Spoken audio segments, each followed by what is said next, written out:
I think Edie was happy to finally have another painter in the family.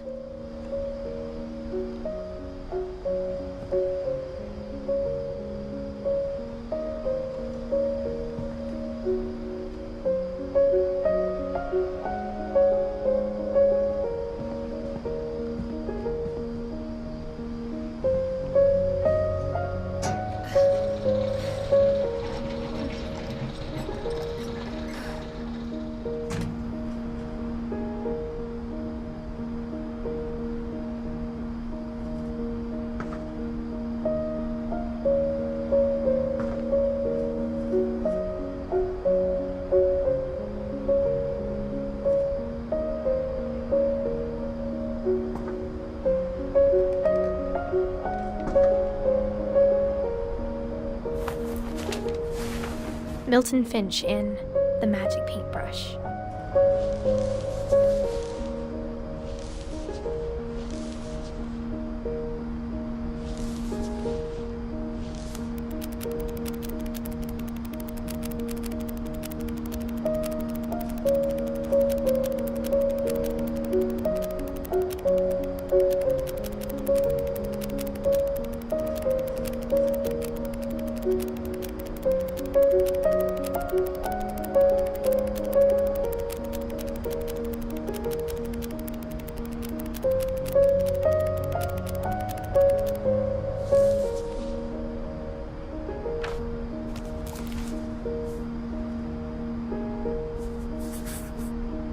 I was 4 when Milton disappeared.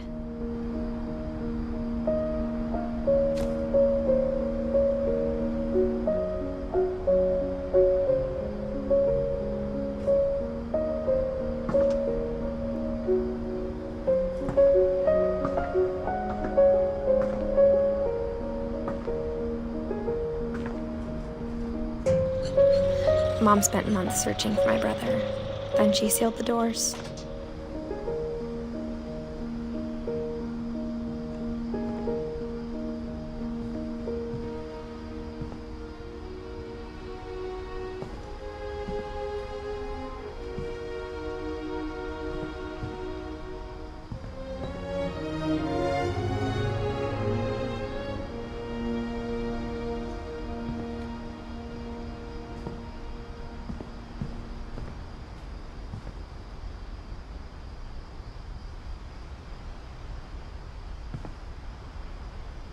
Whatever Milton had found in the house, Mom didn't want it getting out.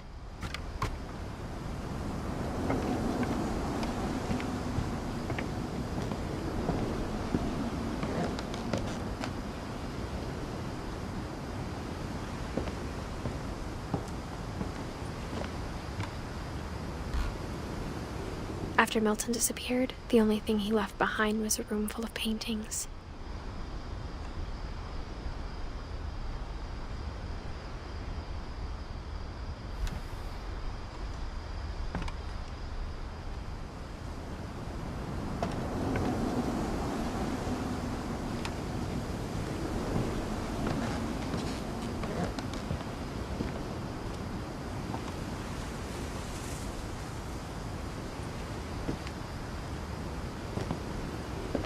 Mom definitely blamed Edie, but I think Louis blamed himself. After he graduated, he just spent more and more time in his room, until Mom got him a job at the cannery. Everyone always told me to stay out of Louis's room, except Louis.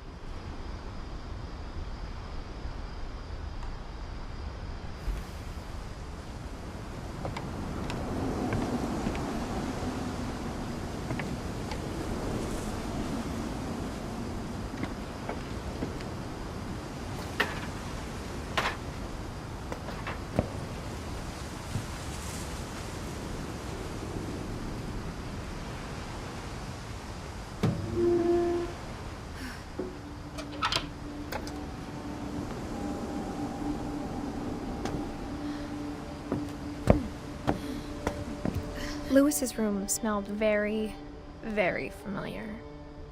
That part of him lived on.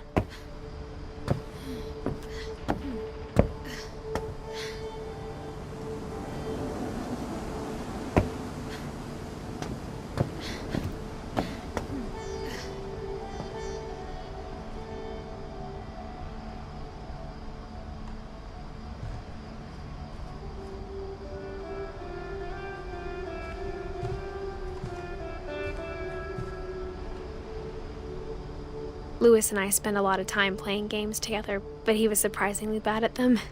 He died a lot.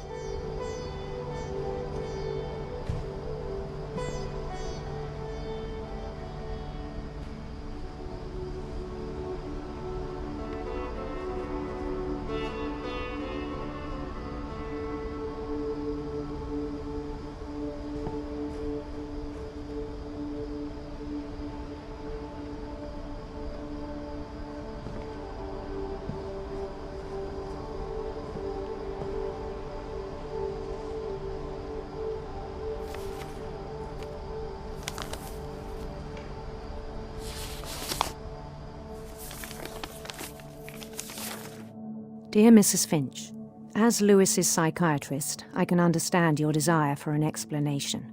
As I see it, the trouble began in January, shortly after we convinced your son to seek treatment for substance abuse.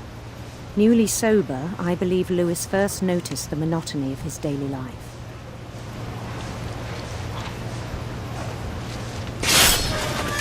He kept working at the cannery. But he withdrew part of himself. In our sessions, I saw the same behavior. His mind began to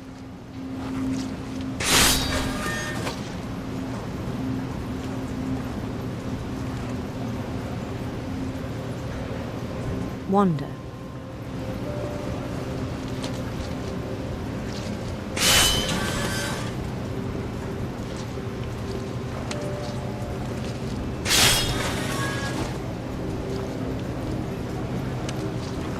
I asked him to describe it.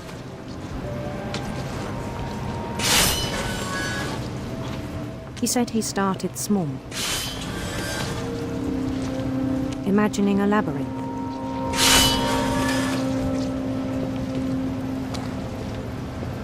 He'd feel his way about.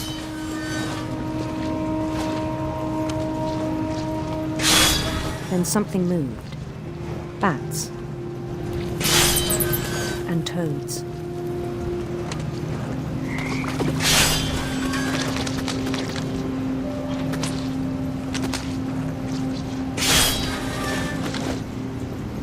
And things that have not names. He knew it was all in his head.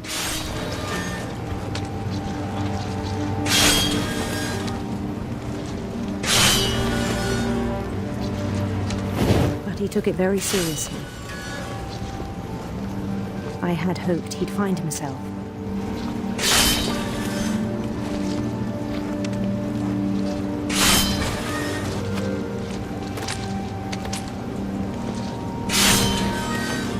But he found something more.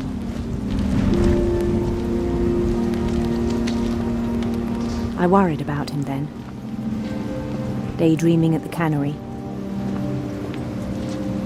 I spoke with his boss. But he said Lewis had become a model employee. Methodical, tireless, focused.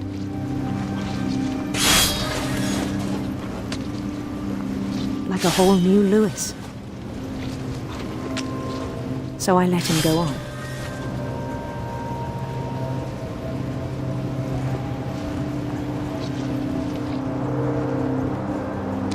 I even encouraged him. It seemed very promising at first. He told me he'd made a new friend.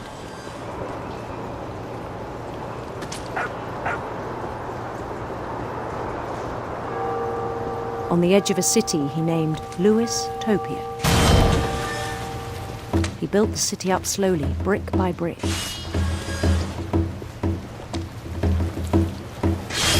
Then he made musicians.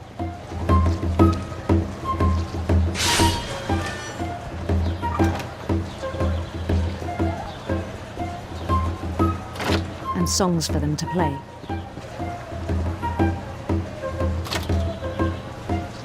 He talked about starting a band. And he was always humming something. Every day his imagination grew stronger.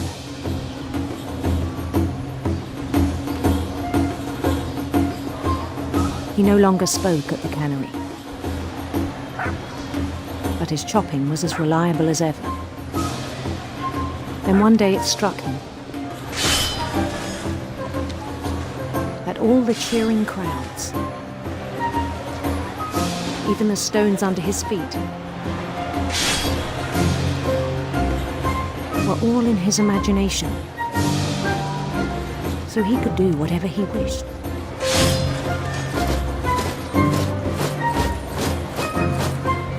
He held an election for mayor, and he won. They begged him to stay, but his mind was already wandering. It became a game for him.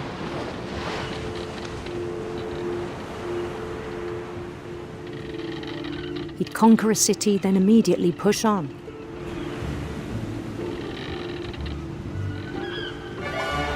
New Louisville.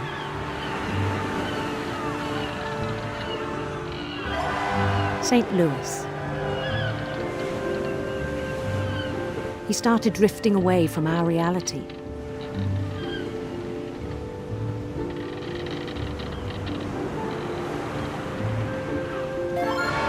Minneapolis, until one day he forgot to go home from the cannery. Even as his mother pleaded with him, part of Louis kept sailing on.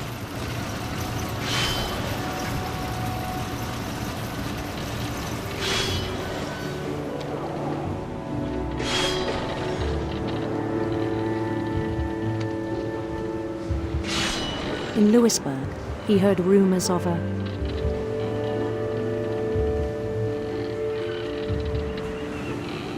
beautiful prince.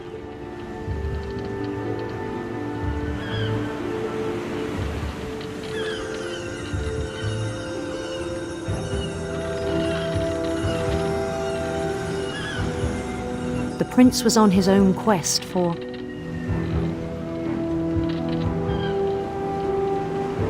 radiant rainbows.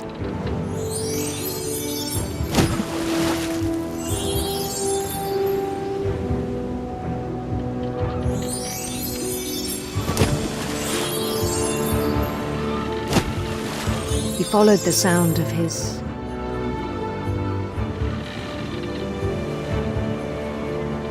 silver harp.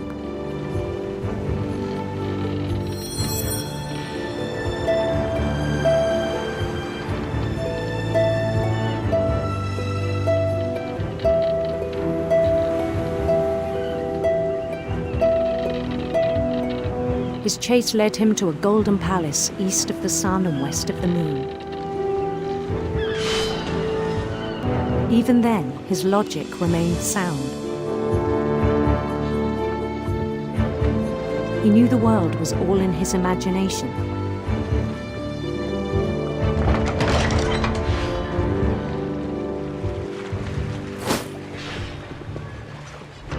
But he was so proud of having created it.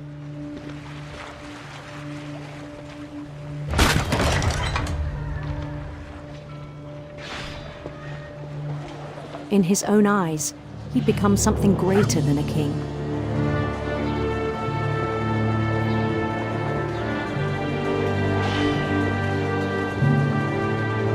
For someone who'd never known success in the real world, I think it was overwhelming. And then it struck him that the real Louis was not the one chopping salmon, but the one climbing the steps of a golden palace.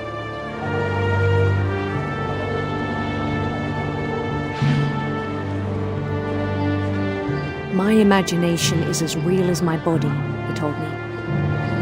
It was hard to argue with him.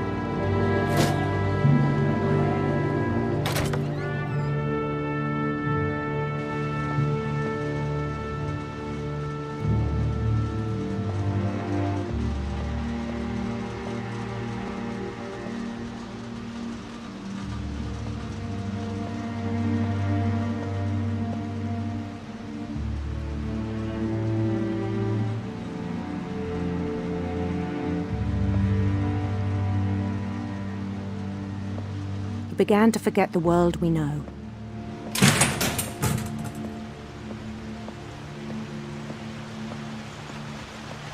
I think it pained him to remember Lewis, the cannery worker.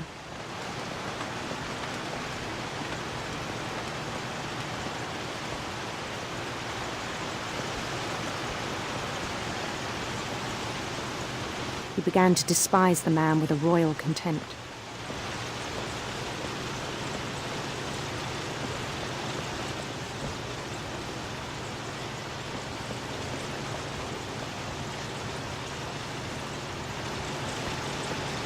I still thought I could save him. Even after he said he was being crowned king over all the lands of wonder. The palace would be packed with his companions.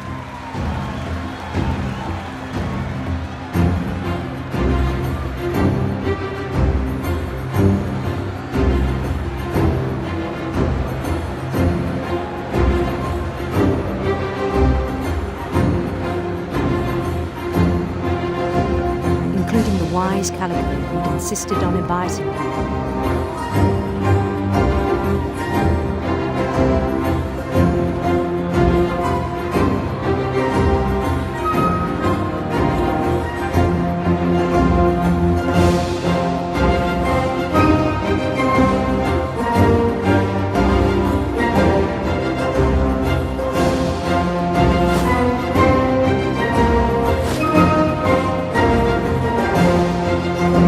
His prince waiting, holding his crown.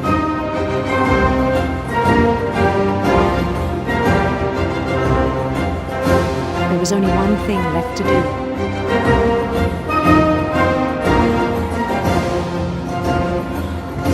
Bend down his head.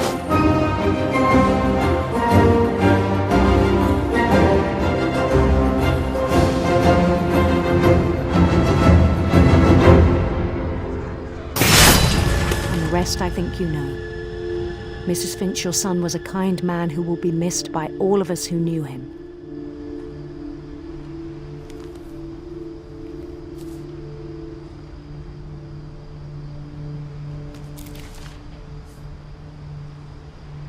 My brother was really cool. I wish you could have met him.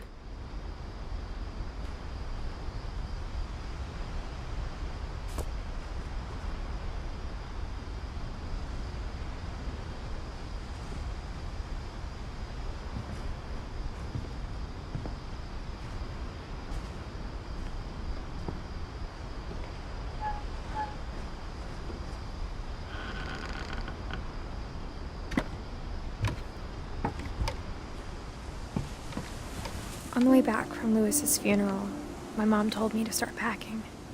She waited until the day before we left to tell Edie. I'm not sure if she wanted to make it easier or harder.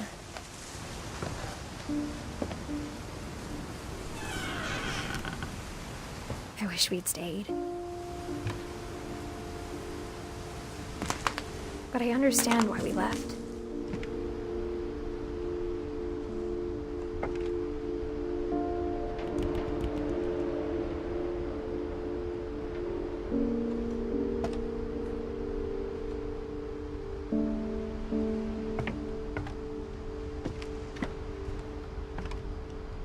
My mom ended up leaving everything behind.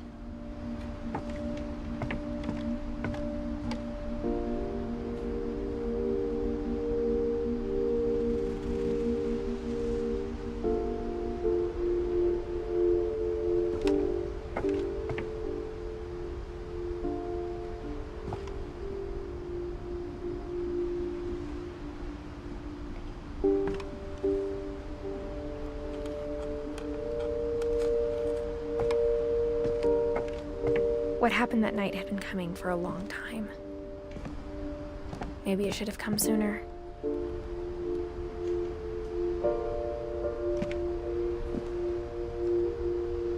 But it had to end one way or another. All that's left now is to tell you about that last night.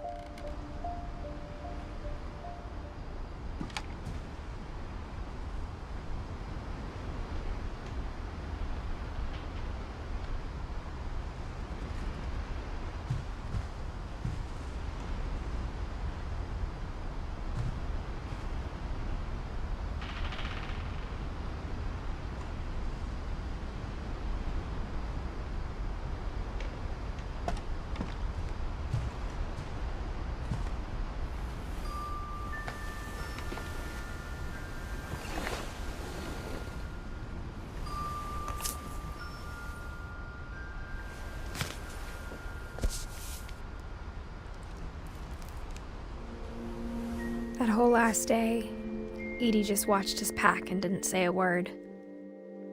Until supper, when she raised her glass and said, "To our final night together, and all our final nights apart." Grandma, you know what I said about alcohol. Some of your medications are very Edith, specific. I left a present for you in the hallway. Why don't you go open it? The grown-ups have to argue now. I'm sorry, you're right. We're all leaving tomorrow. Let's just enjoy our last... I'm not leaving. Edith, you're excused.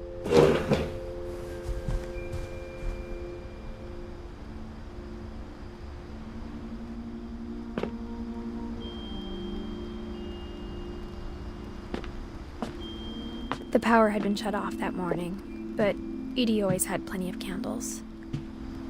When my mom sealed the library, I don't think she knew about the other entrance.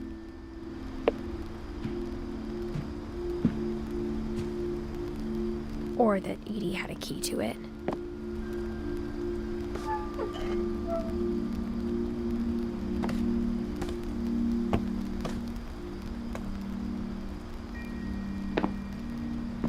That thing you're afraid of isn't going to end when you leave the house.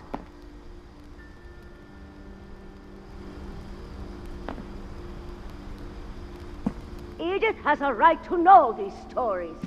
My children are dead because of your stories. I think it's best if Edith and I leave tonight.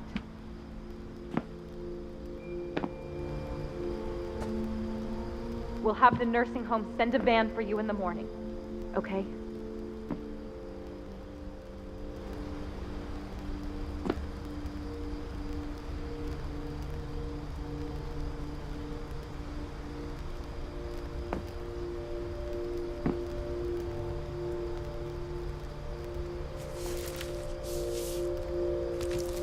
Dear Edith, there's so many stories I wish I could tell you, but there's only time for one.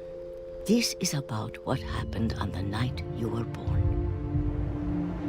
That night, the tide went way, way out.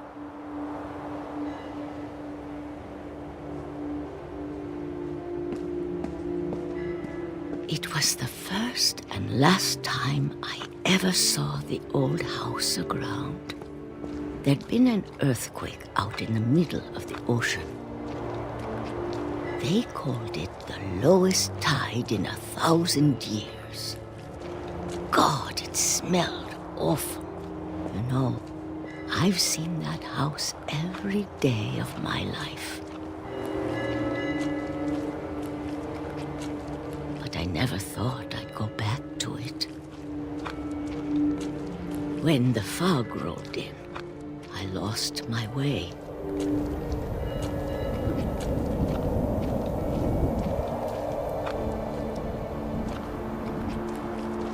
I got turned around.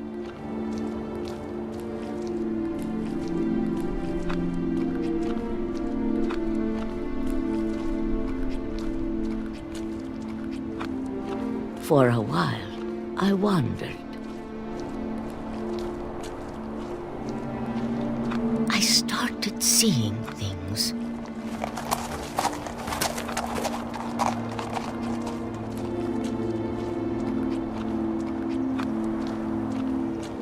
Things I'd forgotten had ever existed.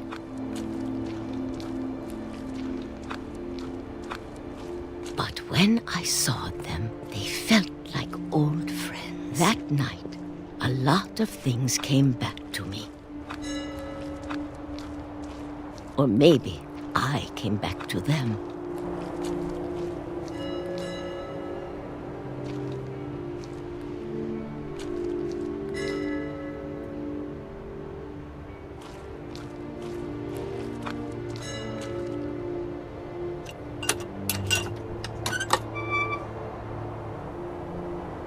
Things I can't explain, but that I need you to try and... Edith, what are you doing in here? It's mine! Edith! Mom, you're gonna rip it! Let go! I kicked and screamed, but Mom dragged me to the car.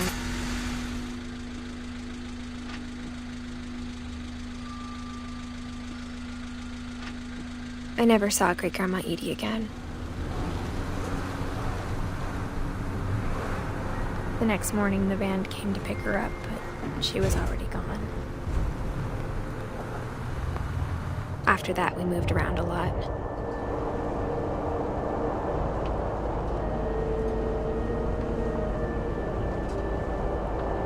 We both tried to make the best of it.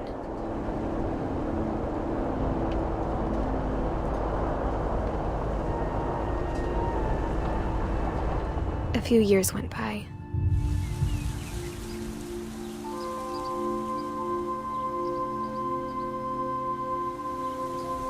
My mom didn't like to talk about it, but she started getting sick a lot. The rest happened pretty quickly. She got better for a while, and then she didn't. And then I was alone.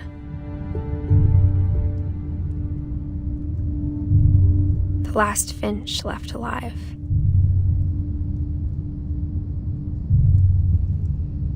Until I found out about you. I'm still not sure what to tell you about all this.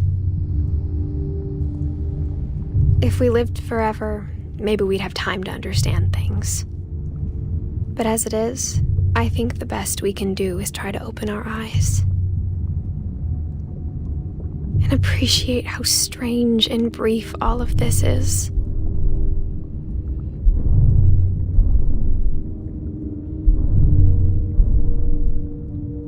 This journal was supposed to be for you. But now I hope you'll never see it. I just want to meet you and tell you all these stories myself. But I guess if you're reading this now, things didn't work out that way.